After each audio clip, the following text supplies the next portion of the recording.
Samuel Vázquez Herrera, economista principal en BBVA Research México, doctor en Economía por el Colegio de México, con estudios en el Instituto Tecnológico de Estudios Superiores de Monterrey, el Colegio Nacional de Economistas y el Instituto Tecnológico Autónomo.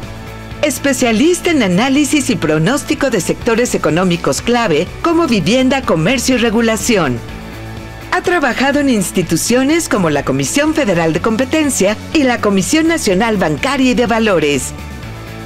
Presenta su conferencia, Financiamiento de Sector y Perspectiva Económica. Foro Inmobiliario del Norte 2025. El poder de construir el futuro de México. Recibamos con un fuerte aplauso a Samuel Vázquez, economista principal de BBVA Research México.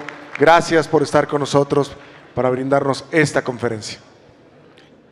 Hola, buena tarde. Antes que nada, muchas gracias por la invitación. Es un gusto estar en esta ciudad una vez más.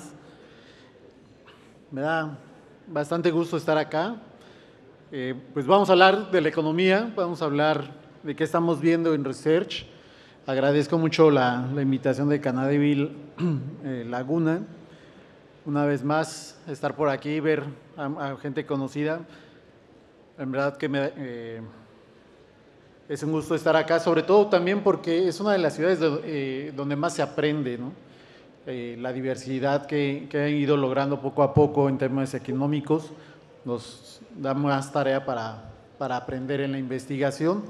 Y lo que yo les voy a hablar, lo que me pidieron es mostrarles el panorama económico.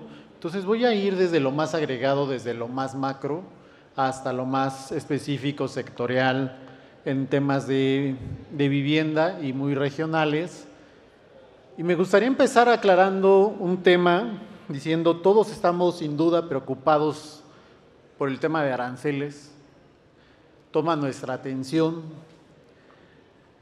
particularmente en la forma en que se anuncia, ¿no? Esta personalidad que está en el gobierno de Estados Unidos y desvía mucho nuestra atención sobre los temas locales.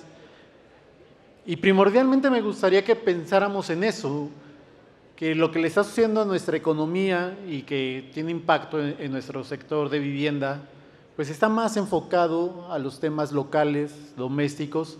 Claro, y muy importante, reconociendo la importancia del sector del comercio internacional en la economía mexicana. No lo estoy tratando de hacer menos, pero sí podemos hacer más con lo que está sucediendo en casa. Es un espacio donde podemos hacer más cosas y donde podemos ver que el impacto que están teniendo los mercados hoy tiene más efecto de lo que estamos haciendo nosotros y no solo lo que sucede en las decisiones de política económica en Estados Unidos. Solo para dar unos números antes de iniciar y poner en perspectiva de lo que estoy hablando, es tan importante el comercio internacional para México que 30% del PIB, es decir, de la economía mexicana, depende del comercio internacional, y de ese 30%, alrededor del 82% son ventas a Estados Unidos. Entonces no es trivial, no es menor, sin embargo, es más importante lo que está sucediendo dentro del país. Y con esto voy a empezar. Si me ayudan con la presentación, porfa. Y los distintos indicadores de la economía nos muestran una fuerte desaceleración de la economía mexicana. Por donde sea que la veamos, todo nos apunta a que esto está disminuyendo. Podemos ver los indicadores adelantados que están frenando, incluso algunos ya en terreno negativo durante finales del 2024 e inicios del 2025. Y no solo esto, sino vean, algo que iba bien, de lo poco que se podía presumir en los últimos años era el empleo, la generación de empleo, que estaba rondando en promedio entre el 3.4, 3.2% de generación de empleo, que si bien tampoco era mucho, no se compara con lo que vimos en el 2000 al 2010, pues con una economía que apenas crecía el 2%, pues una tasa del 3 era bastante buena. La verdad es que nos estaba yendo bastante bien en ese rubro, y como hemos dicho en BBVA desde siempre, pues la demanda por vivienda es el empleo. Entonces, esa era una buena variable, pero no solo el empleo, no solo el número de empleos, sino que con que está creciendo la masa salarial, es decir, el nivel de salarios. Podríamos generar muchísimos empleos, pero si todos estos son de un salario mínimo, pues igual no iban a tener mucho impacto en la demanda por vivienda en México y por otros bienes duraderos, ¿no? Pero no solo crecía el número de empleos, sino también cuánto significaba en términos monetarios, mucho de esto relacionado a la industria manufacturera del país, que es de las que, junto con los servicios, los que mejores salarios pagan. Pero vean cómo tanto la generación de empleo como la masa salarial están desacelerando fuertemente, y con ellos otro indicador, la inversión. Me puedo echar aquí toda una hora mostrando indicadores de este tipo, pero nada más veamos estos. Y déjenme hacer una mención particular en el tema de inversión, algo que había detenido la economía durante los 5 años anteriores. De hecho, a partir de la anuncia de la cancelación del aeropuerto de la Ciudad de México, fue precisamente el tema de la inversión. Sin embargo, en el 2023 y todavía en parte del 2024 vimos un fuerte impulso, mucho de esto asociado al comercio internacional, precisamente en naves industriales, y por supuesto a la fuerte inversión que hizo el gobierno federal en algunas obras de infraestructura. Pero claro, una vez que se terminaron estas obras, pues esto se cae, ¿no? De hecho, a partir tanto en el 2024 como en el 2025 vemos una fuerte contracción del presupuesto asignado a la obra pública. En términos reales estamos hablando de contracciones del más del 20%, y a pesar de esto, si bien en la edificación del lado privado se siguió invirtiendo, pues esto no compensa, ¿no? Y es lo que estamos viendo, el freno en la inversión. Bueno, ¿y qué está sucediendo particularmente en la industria? ¿Por qué me detengo en la industria? Pues para tener una perspectiva, el 20% de la economía total de México depende del sector manufacturero, del sector industrial, y vean, junto con otras actividades que se consideran industriales o secundarias, como es la propia construcción, que es de nuestro interés, así como el tema de electricidad y minería, pues está frenando de forma también bastante brusca. Mucho de esto sí por el tema de una menor exportación en temas industriales, manufactureros. Sin embargo, también es muy relevante la demanda doméstica. En la parte manufacturera casi todo lo estamos asociando hoy día a la parte de exportación, pero debemos de tomar en cuenta que prácticamente la mitad está dedicado también al mercado doméstico, y estamos viendo esta construcción. Vean cómo también cuando empezamos a desglosar, y ahorita voy a abundar más, la parte de edificación todavía nos muestra tasas positivas, no así la parte de obra civil. Y si bien podemos ver un ligero incremento en febrero del 2005 en términos de actividad, pues realmente no es la tendencia general, ¿no? Y vean el detalle ya del empleo, cómo se está, insisto, frenando de forma significativa. En la primera gráfica que pueden ver lo hacemos por año, simplemente para comparar la estacionalidad. ¿Qué es la estacionalidad o a qué me refiero con esto? Pues simplemente a cómo se va a generar el empleo por mes. Lo comparamos año con año porque tiene mucho que ver la generación de empleo dependiendo la época del año. Y vean cómo el 2025 es la línea que está más a baja respecto a años anteriores. Si lo medimos simplemente por la generación del empleo del IMSS, que es el empleo formal privado, estamos hablando de que de casi 60 millones de ocupados, 21 o 22 millones son los formales que están en el IMSS. El resto se consideran trabajadores informales al no tener prestaciones sociales, pero también están cayendo. Y después lo podemos ver por sectores, son realmente muy pocos donde están creciendo, incluso algunos que no son intensivos en mano de obra, como es el caso de las telecomunicaciones, de los pocos que está creciendo, pero no es precisamente el sector que nos va a sacar en términos de empleo, dado que es un sector más intensivo en capital.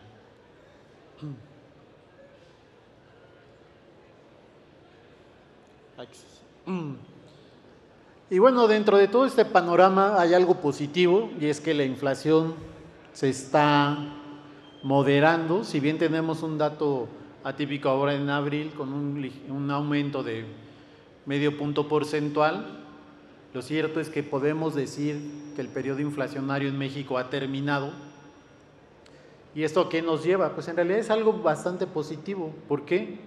Porque del lado del consumo, esto nos indica que hay un menor daño al poder adquisitivo de las familias en México y esto podría propiciar que se recupere la demanda, sobre todo por bienes domésticos, pero también, y muy importante, le da espacio al Banco Central, al Banco de México, de disminuir la tasa de referencia. Y esto nos interesa a todos. Y nos interesa a todos desde dos puntos de vista. Primero, al estar en la industria de la vivienda, pues sabemos que los créditos están referenciados a esas tasas de corto plazo. Por ejemplo, un crédito puente, pues esto nos lleva a que debe bajar el costo del financiamiento para el sector, tan simple como eso. Pero también nos beneficia porque el crédito al consumo, donde la mayoría de este tipo de créditos está referenciado de nuevo a la tasa de corto plazo, pues también va a bajar. Entonces es un efecto positivo por ambos lados del mercado, tanto por el lado de la oferta, porque disminuye el costo de fondeo y esto propicia o hace más barato invertir hacia adelante, como por el lado de los consumidores, les da un mayor poder de compra. Y entonces aquí cobra relevancia el tema de, bueno, antes no invertíamos porque las tasas estaban altas, pero bueno, ya están bajando. Y ahí están los bancos dispuestos a prestar, pues entonces nada más es cosa de poner proyectos, ¿verdad? Ya el tema del costo del financiamiento empieza a disminuir. Y de hecho les mostramos aquí nuestra expectativa de tasa de referencia para final del año. Estamos esperando que cierren 7.5%. Actualmente, como saben, acá nuevamente de bajar el Banco de México la tasa de referencia. Apenas tiene un par de días, lo podemos ver. Y esto nos va a llevar nuevamente a que en general el costo de fondeo, como ya había explicado, siga disminuyendo.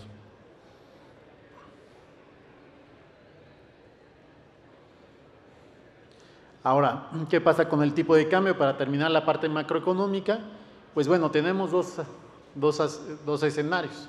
Uno es con aranceles y otro sin aranceles. Claramente, si se mantienen los aranceles de largo plazo, pues van a disminuir las exportaciones, va a disminuir el número de divisas que entran al país. Recordemos que la principal fuente de divisas para la economía mexicana es la exportación de mercancías, particularmente de la industria automotriz. Entonces, obviamente, si vendemos menos, recibiremos menos dólares y eso nos llevará a una depreciación. Nos estamos esperando dos escenarios, uno con aranceles, donde podremos ver un tipo de cambio alrededor del 20.7 pesos por dólar, o sin aranceles ligeramente abajo de los 20 pesos. Nuestra expectativa es que los aranceles, ese es nuestro escenario base y me gustaría ser muy enfático en esto, nuestro escenario base en BBVA Research respecto a los aranceles es que estos van a ser de corto plazo, que van a ir disminuyendo a lo largo del año y vamos a ver que esto no se va a sostener en el largo plazo, particularmente para la posición de México. Y a esto me refería con qué podemos hacer nosotros más allá de los aranceles. Este es un efecto que tiene un mayor impacto en la economía nacional, porque no estamos hablando del 30% de comercio internacional, sino estamos hablando de lo que sucede a todo lo largo de la economía. Y es el tema del déficit público, el tema del espacio fiscal con el que contamos. Lo cierto es que la mayor parte de los recursos ya están comprometidos, ya sea en el mismo costo financiero de la deuda que actualmente se tiene, en aportaciones a los estados, las famosas participaciones, incluso las pensiones. Entonces, ¿dónde se puede mover actualmente el gobierno federal? Es en este espacio naranja. Y vean cómo cada año, del total de los recursos que tiene, más allá de la discusión de si el presupuesto está siendo muy optimista con la economía, etcétera, en cualquier caso, cada vez tiene un menor espacio fiscal. ¿Y qué significa esto? Por ejemplo, pues que va a ser difícil que haya recursos para una política contracíclica ante este freno que estamos viendo en la economía. Simplemente no hay esos recursos. La otra, y que ya se refleja en el presupuesto, pues es un menor monto para la obra pública. Si estamos esperando fuertes inversiones en infraestructura urbana, pues esto va a ser más difícil en el corto plazo porque se está comprometiendo o está muy comprometido el presupuesto. Entonces vean cómo esto tiene un mayor impacto. Entonces, ¿qué es la tarea inmediata que tenemos que hacer como economía? Sí, ir a negociar el tema de los aranceles, sin duda, no puedes dejarlo, pero esta es nuestra principal tarea a nivel macroeconómico en lo que tenemos que trabajar. Y esto está más en nuestras manos que las decisiones que tome la política comercial en Estados Unidos.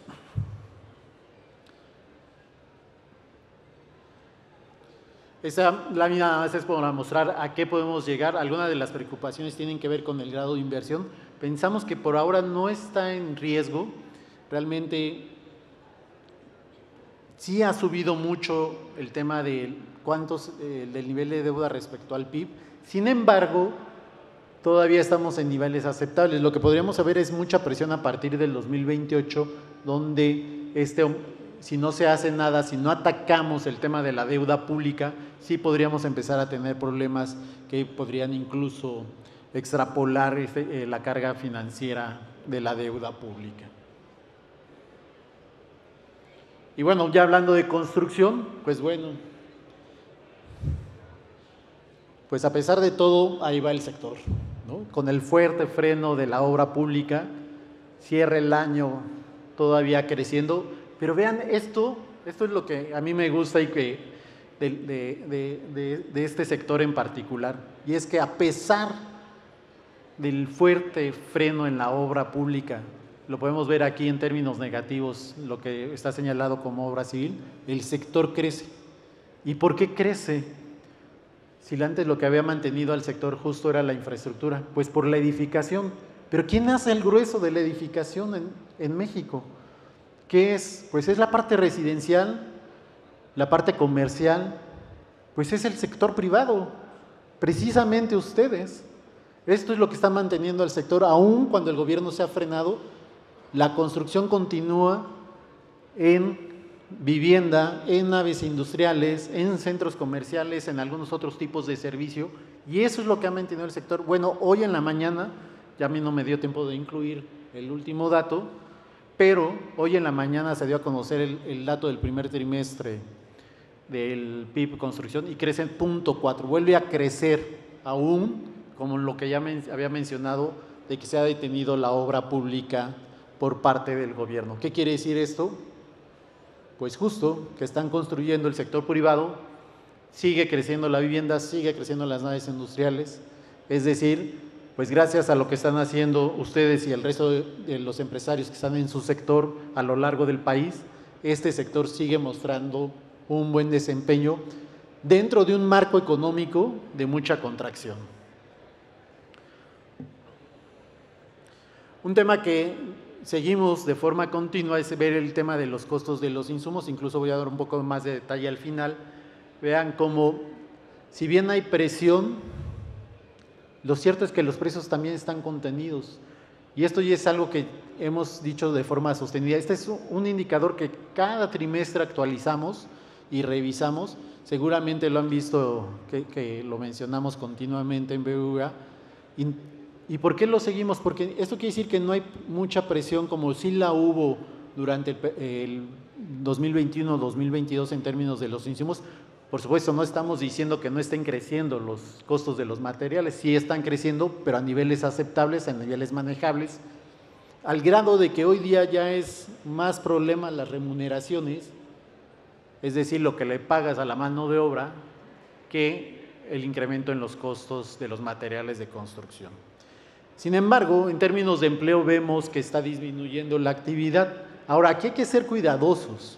Regularmente, y nosotros mismos, seguramente, si alguno ha visto nuestros informes, siempre avisamos del término de ver este indicador del empleo como una señal de si va a mejorar o no el sector. Es más, nosotros mismos esperamos que el sector de la construcción crezca.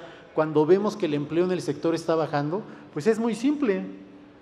Si hay menos trabajadores en un sector que es tan intensivo en mano de obra como es la construcción, pues deberíamos de esperar que la construcción baje. Entonces pareciera que es un mal indicador. Sin embargo, aquí viene el detalle importante, que es muy coyuntural, aclaro, es muy coyuntural, está bajando justo por el freno en la obra civil. De hecho, ¿en qué estados piensan que es donde más está bajando este indicador? ¿Se imaginan? ¿Se imaginan a Tabasco o Campeche quizá? ¿Qué quiere decir esto? Que particularmente en esta coyuntura no es un indicador de que el sector vaya mal, ¿de acuerdo? Insisto, nosotros seguido lo vemos así. Si baja el empleo, se está esperando una menor actividad. Si sube el empleo, estamos esperando una mayor actividad.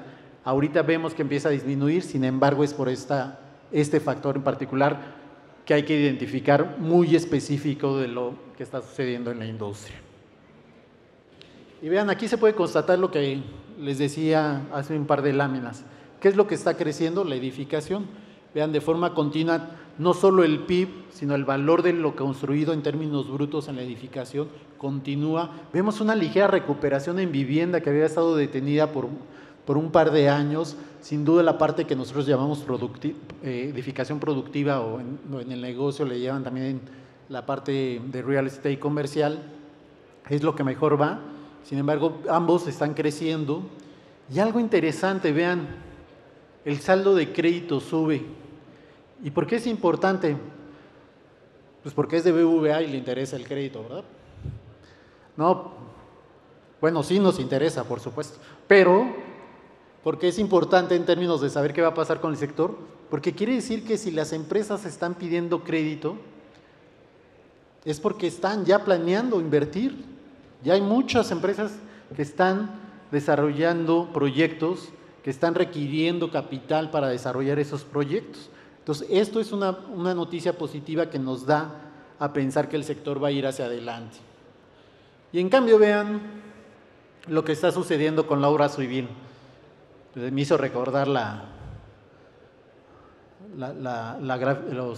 imagen que puso Jean sobre cómo vas bajando, subes un poquito y vuelves a bajar, ¿no? Y vean, prácticamente va en total descenso. Bueno, al grado que lo que mejor se ve son las obras hidráulicas, ¿no? Pese a que al estrés hídrico que está viviendo el país hoy, en los últimos tiempos, ha bajado tanto la parte de comunicaciones y transportes, la parte de obras energéticas, que ya la parte de obras hídricas empieza a mejorar, ¿no? Se ve, tiene un mejor panorama. Y lo vemos, y vemos exactamente lo mismo en términos del crédito que están pidiendo para este tipo de obras. Se está frenando de forma muy significativa a pesar de que el costo del crédito está bajando. Entonces, aquí todo apunta claramente, junto con otros indicadores, a que se va a seguir frenando la actividad del lado de la obra civil.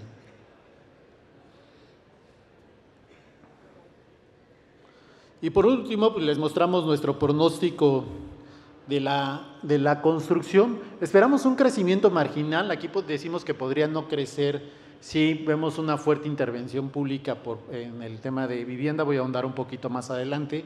Esta es lo que podría sesgar hacia la baja nuestro pronóstico. Sin embargo, estamos esperando que el sector se siga creciendo gracias a la edificación, insisto, a la actividad del sector privado dentro del sector. De forma marginal, sobre todo tomando en contexto una economía que esperamos no crezca en este año 2025, pues que el sector construcción siga creciendo, aunque sea un poquito, medio punto porcentual, pues es una buena noticia en una economía que probablemente cierre en contracción este año. Y bueno, ya hablando de vivienda, pues lo cierto es que al cierre del 2024 se mantuvo creciendo el crédito por vivienda. ¿Por qué empezamos por ver el crédito de vivienda? Pues sí, porque nuevamente es el banquero y le interesa el crédito, pero es la mejor forma de ver la demanda, sobre todo la demanda efectiva que realmente se realizó.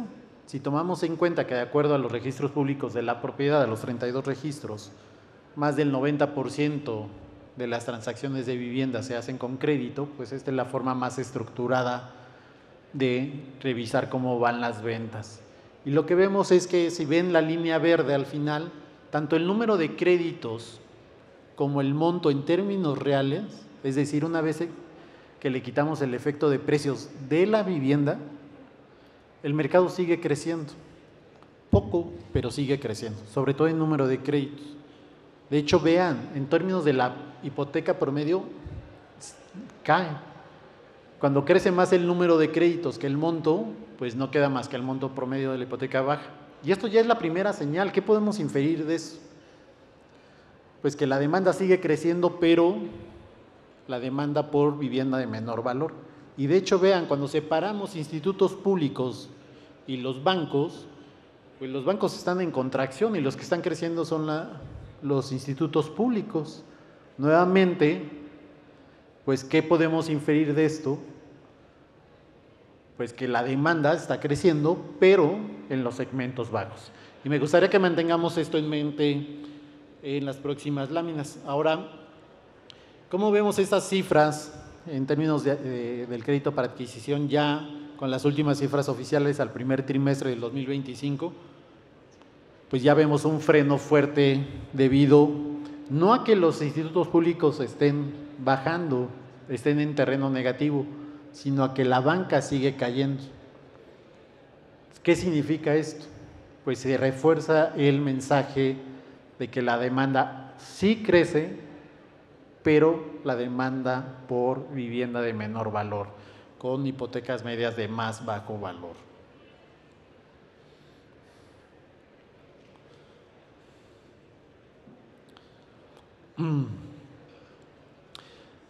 Y aquí lo podemos comprobar, no es algo que esté sucediendo en un solo trimestre, lo cierto es que ya cuando vemos solo las cifras del sector bancario, esto es toda la banca, no es solo BBVA, es toda la banca, vean cómo ya lleva más de un año que se está contrayendo la demanda y no es porque los bancos no quieran dar crédito, de hecho de eso vivimos, ¿no? Es como si vendes casas y no quieres vender más casas, ¿no? Pues por supuesto, queremos colocar más crédito.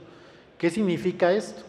No hay una restricción en el otorgamiento de crédito por parte de los bancos ni por parte de la autoridad. Recordemos que los bancos, como sea, están sujetos a regulación y puede haber ciertas restricciones por parte de los reguladores. No hay restricción alguna en ninguno de estos dos frentes. Entonces, ¿por qué estamos viendo esta baja? Pues simplemente por una menor demanda. Una menor demanda particularmente para el segmento que tradicionalmente atiende la banca, que son viviendas medias y residenciales. De hecho, pueden ver en la gráfica del lado derecho que por primera vez baja la hipoteca por medio de la banca en términos reales. Y esto a pesar de que el empleo está creciendo. ¿Y a qué empleo nos estamos refiriendo? Al empleo que nosotros, de acuerdo a nuestras propias estimaciones, es el que realmente genera demanda por vivienda, que es el empleo que tiene ingresos por más de 6 UMAS. Estos son los trabajadores, es decir, no solo tienes que tener una subcuenta de vivienda como trabajador formal privado o incluso como formal público en el ISSSTE, sino que debes de tener un nivel mínimo de ingresos para poder adquirir una vivienda bajo los precios actuales. ¿Y qué tenemos que ver en este sentido? Pues no solo cómo evoluciona el trabajo del IMSS, sino particularmente los que reportan ingresos por más de 6 UMAS. Noten que no estoy tomando salarios mínimos. Lo cierto es que los incrementos que hubo del salario mínimo solo distorsionaron estas medidas y en cambio las sumas es una forma más objetiva de medir mejoras en el ingreso de los trabajadores. Y vean, sí, desacelera, pero sigue creciendo, 4%. La verdad es que es un dato bastante bueno. Y además, no vemos una presión sobre las tasas de interés, es decir, las dos principales fuentes de demanda, dos de las razones que te dan la demanda, dos de las tres razones que te dan la demanda efectiva por vivienda, empleo y costo de crédito, uno está creciendo, el otro no ha aumentado, es decir, ambas señales son positivas para el mercado. Y a pesar de eso vemos esta contracción. ¿Qué queda ver? Pues explorar la tercera. Y antes de pasar a esta, me gustaría aclarar algo. Si bien las tasas del Banco Central, que como ya expliqué, están bajando y nosotros mismos estamos esperando que sigan bajando, en el caso del crédito hipotecario no vemos que esto vaya a suceder. ¿Y por qué? Casi siempre hago esta aclaración, algunos ya me habrán escuchado y van a decir, ¿va a decir lo mismo? Sí. ¿Por qué? Porque la tasa de interés que es referencia para el crédito hipotecario es la tasa de largo plazo, es la tasa del bono M10. Y precisamente por la presión que hay en términos de deuda pública, es difícil que esta tasa baje en el corto plazo. De hecho, no estamos estimando, y de hecho no ha bajado como lo ha hecho la tasa de referencia. La tasa del bono M10 es la tasa que el gobierno federal se fondea a 10 años. No vemos esto viable. Y aquí me gustaría hacer una nota bien importante de algo que, como ya tenemos desde hace mucho tiempo, lo tenemos por dado y no recordamos su importancia. Pero se acordarán que después de la crisis del 95 prácticamente se cerró el crédito hipotecario. Y digo se acordarán pues porque alguna vez lo habrán visto en las noticias o en algún libro. Creo que todos aquí éramos muy niños en ese entonces, pero se decía que no había crédito hipotecario, que los bancos no daban crédito. No, sí daban crédito, pero a tasas del 50% más. Y por supuesto nadie iba a tomar un crédito con ese costo. ¿Y a qué viene esto? ¿Qué es lo que detonó el impulso del crédito hipotecario a partir del 2001? Pues sí, por un lado la reforma del expresidente Zedillo de la individualización de las cuentas, pero el factor primordial es la estabilidad macroeconómica. Para los créditos de largo plazo, no puedes dar créditos de largo plazo, no solo para vivienda, para infraestructura, todo lo que tiene que ver, por ejemplo, con el desarrollo de SECADES, para pensiones, sin estabilidad macroeconómica. Y uno de los factores primordiales para la estabilidad macroeconómica es mantener un nivel de finanzas público bastante sano, credibilidad en el Banco Central. No debemos de perder esa memoria. Es algo que como ya vivimos durante tantos años, dejamos de pensar en eso, pero no habría el mercado de vivienda que se generó durante tantos años, no mantendría el potencial que tiene hoy día, no estaríamos viendo estas tasas fijas que nos ponen en una posición privilegiada respecto a otros mercados, sin esa estabilidad macroeconómica. Y aquí es donde podemos verlo precisamente. Gracias a esa estabilidad macroeconómica que aún continúa, no vemos incrementos en la tasa del bono M10 y por lo tanto no vemos incrementos en la tasa de crédito de hipotecario. Y entonces, ¿qué está sucediendo en el tercer factor? Pues un término de precios. Y en términos de precios hay que ver la posición relativa de la oferta respecto a la demanda. Pues el mismo rollo que nos aventamos los economistas siempre. ¿Y qué pasa con la oferta? Pues medido en términos del RUP, lo cierto es que la oferta no está creciendo, al menos no como esperábamos, sobre todo en los segmentos de menor valor. Debería estar mucho mejor esta demanda. Aquí, discúlpenme, no debería ser abril 2024, como pueden ver, los datos están abril 2025, que son los últimos datos, los datos más actuales del registro. Y si bien vemos una incipiente mejora, lo cierto es que en general no podemos hablar de una tendencia de mayor oferta, sobre todo para este segmento. Lo que nos lleva a que nos salga ahí un mensaje medio raro, pero que el precio de la vivienda siga aumentando. Y por supuesto que es una buena noticia para quienes ya invirtieron en una vivienda, es una muy buena noticia para quienes lo van a hacer, pero para quienes no lo han hecho, esto también lo hace cada vez más costoso. Y como en cualquier mercado, para que los precios se mantengan, pues tienes que tener un muy buen acceso a los insumos que no te presionen tus costos y una oferta que supere a la demanda en términos relativos. Entonces estos efectos nos están llevando a un tema de asequibilidad sobre el que voy a abundar para ver qué es lo que estamos esperando. ¿Qué vemos a nivel local en términos para el estado de Coahuila y Durango? Pues la historia no es distinta de lo que está haciendo en la economía nacional, con excepción del estado de Durango. Podemos ver que ya hay una contracción al 2023 en términos del PIB de Coahuila.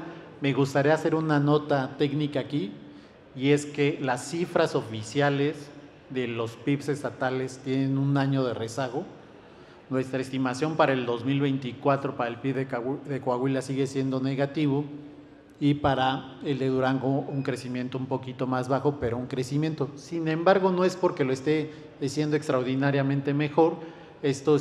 Coahuila está siendo afectado por la parte industrial, mucho de esto tanto por el mercado, la producción manufacturera que está bajando, dirigida al mercado doméstico, pero también mucho, recordemos que es de los principales estados exportadores, y en cambio Durango le está yendo bien mucho por la parte del sector primario que está mejorando. Y aquí me gustaría darles un dato que yo creo que muchos no tenemos en mente, pero hoy día las últimas cifras a marzo del 2025 nos muestran que a pesar de la incertidumbre del comercio internacional que está viviendo por el tema de los aranceles, los ingresos que genera el sector agro en términos de dólares ya superan a los del petróleo. Entonces, esto es una buena perspectiva, sobre todo para la comarca lagunera en términos de esto, nos hace pensar que se va a seguir manteniendo, si bien podríamos mejorar, y una de las oportunidades que vemos en la zona es una mayor industrialización y no depender tanto del sector primario, de cualquier modo es algo positivo. Y es más, yo diría, ¿por qué no? Si hoy ya vemos, y esta tendencia la predijimos, la visualizamos con anterioridad en BBVA México, ¿por qué si hoy ya el agro nos da más divisas que el petróleo? Pues ¿por qué no invertimos tanto como invertimos en petróleo? Para que nos siga dando el buen resultado que nos está dando el agro sin que le hemos dedicado tanto. Bueno, ahí me aventé un comercial particularmente para ese sector en el que nosotros creemos mucho. Lo que vemos es, a diferencia de lo que vimos en el agregado de Nacional, vean cómo está bajando la demanda por crédito empresarial a pesar del menor costo de fondeo. ¿Qué quiere decir esto? Pues que se están deteniendo los proyectos y nuevamente no solo de vivienda, sino en general.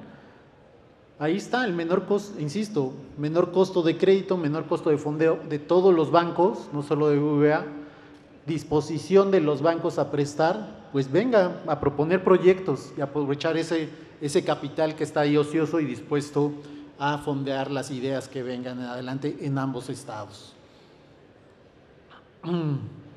Lo que vemos es una ligera mejora del crédito para los hogares en Durango. Realmente no vemos un cambio significativo, una ligera contracción en el estado de Coahuila, mucho de esto asociado, como decía, a la desaceleración económica a nivel local y, como pueden ver, debido a también la conformación del tipo de empleo que se está generando. Pueden ver que nuevamente hay una incipiente mejora en el número de empleos que hay en ambos estados. Sin embargo, cuando vemos la ENOE, que es el total de empleos respecto a lo que vemos en el IMSS, pues quiere decir que la mayor parte de lo que está creciendo en realidad es empleo informal. Y el empleo informal tiene una menor capacidad de consumo y también una menor capacidad de adquirir créditos, particularmente el hipotecario. Si se fijan, esto contesta o responde lo que mostraba en términos del crédito al consumo para ambas entidades. Creemos que va a seguir creciendo ligeramente la economía una vez que se empieza a recuperar en el 2025 la parte industrial, sobre todo para el sector, para el estado de Coahuila. Como les decía, nuestra expectativa en general es que el tema de aranceles no perdure. De hecho, ya empezamos a ver, ¿no?, ligeras concesiones por parte del gobierno de Estados Unidos, no solo con México, incluso con otros países, ¿no? Nuestro pronóstico dice que no van a permanecer estos aranceles de largo plazo y entonces será un beneficio particularmente para los estados con este perfil exportador, como el estado de Coahuila, Chihuahua, muchos del norte, también del Bajío de la ciudad. Y bueno, ya entrando a la coyuntura de la vivienda, pues vean la historia. A pesar de todo es mejor lo que estamos viendo en la laguna. Aquí estamos sumando los créditos tanto de Coahuila como de Durango, están ambos, no es un solo estado, no hicimos la diferencia, hay una mejora. Sin embargo, la historia no es distinta. en términos de los segmentos de vivienda, lo que vemos en el nacional. Nuevamente los bancos caen, los que crecen son los institutos públicos, más que a nivel nacional. ¿Pero qué significa esto? ¿Dónde está la demanda? Pues en interés social. En la demanda es donde está. Si no estamos construyendo ahí, pues qué bien. Podemos decir, bueno, es que ya no estamos vendiendo autos de lujo, pues hay que ponerles ahora unos rines más deportivos, unos mejores colores, pues igual a la gente no le está alcanzando. Entonces tenemos que empezar a producir vivienda que sea asequible para este segmento. Y no es solo una señal para los constructores de la vivienda, también, ya hay que reconocerlo en un ejercicio de autocrítica, también para el sistema financiero. El sistema financiero tiene que ser más abierto a prestar hacia los segmentos bajos. Les puede ir bastante bien en cuanto al segmento medio y residencial y seguir siendo negocio, pero estamos hablando de una rebanada muy rica del pastel, sí, pero solo una rebanada de un pastel mucho más enorme que nos estamos perdiendo, tanto constructores como el sistema financiero. Pasamos al primer trimestre y vemos exactamente la misma tendencia que veíamos en los anteriores. Ya me regresaron bastante.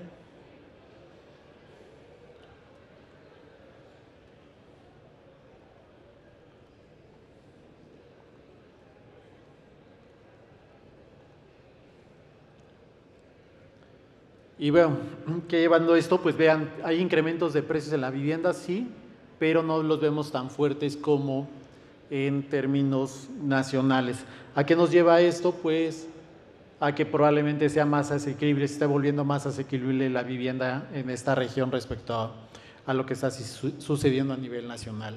Y sobre todo vean el fuerte, dónde está el fuerte de la oferta de lo que se está financiando, que es entre 1 millón y 1.5 millones de pesos, todavía ligeramente antes de la parte de vivienda media.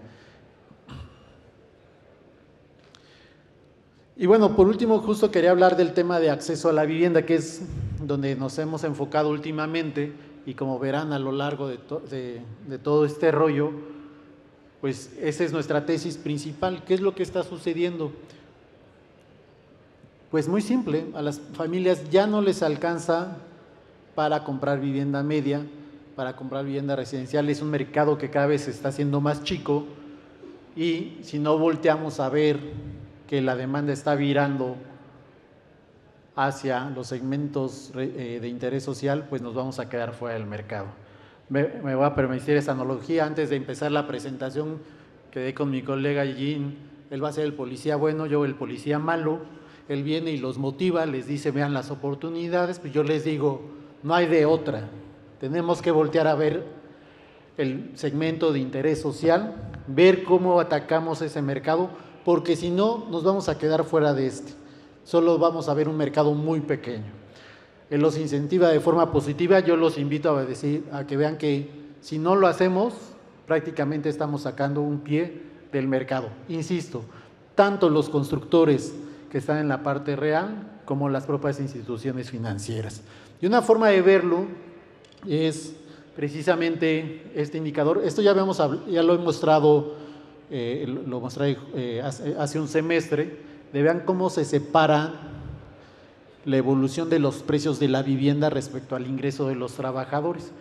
Lo hicimos para los 32 estados y obviamente para el nacional. Aquí mostramos solamente Coahuila y Durango, para no irnos demasiado tiempo, pero vean, mientras en los últimos años el precio de la vivienda creció más del 50%, el ingreso de los trabajadores solo 16%, pues obviamente este diferencial está llevando a que se pierda el poder de acceso a la vivienda, de asequibilidad particularmente, más que de acceso, de asequibilidad. Esto ya lo había mencionado.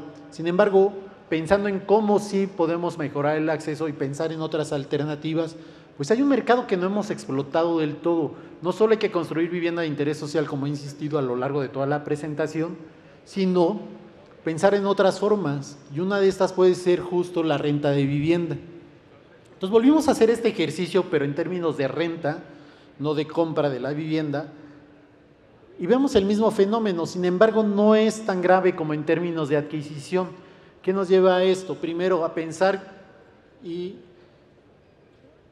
poner más atención en los mercados de renta. De hecho, si lo vemos a nivel internacional, ciudades mucho más longevas, con mayores necesidades, incluso con una mayor evolución económica, pues realmente el grueso del mercado ya no es tanto la adquisición, sino la renta de vivienda. La adquisición ya sea que la puedan hacer fondos de inversión, empresas, incluso familias que tengan los recursos para hacerlo, pero el mercado fuerte, el dinamismo se da a través del mercado de rentas.